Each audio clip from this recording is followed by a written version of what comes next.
অসমৰ বুকুত য'ত ব্ৰহ্মপুত্ৰই পুৰণি কাহিনী ফুচফুচাই উশাহত সংগীত লৈ জনম হ'ল ল'ৰা এটাৰ। তেওঁ কেৱল গীত গোৱাই নাছিলে, সপোনক সুৰত বোৱাইছিলে। জীৱনে যেতিয়া ধুমুহা নিক্ষেপ কৰিছিল তেতিয়া তেওঁ আশ্ৰয় বিচৰা নাছিলে, বৰঞ্চ বজ্ৰপাতৰ মাজেৰেহে গৈছিল। জুবিন গাৰ্গ কেৱল নাম নহয়, ই এটা সম্পূৰ্ণ প্ৰজন্মৰ হৃদয় স্পন্দন।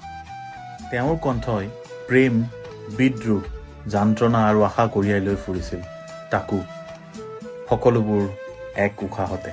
তেওঁ আমাক শিকাইছিলে যে শিল্পী ক্ষতি নহয়, ই জুই। যিয়ে এজন প্ৰকৃত শিল্পী হাত চাপৰিৰ পিছত খেদি নাযায়, তেওঁ মাথো প্ৰতিধ্বনিহে সৃষ্টি কৰে। সৰু চহৰৰ ষ্টুডিঅ'ৰ পৰা আৰম্ভ কৰি বিশ্বব্যাপী মঞ্চলৈকে তেওঁ সদায় একেই থাকিলে, বন্য, মুক্ত আৰু গভীৰভাৱে মানুহ। আমাৰ মৰমৰ জুবিন দা, জুবিন গাৰ্গ।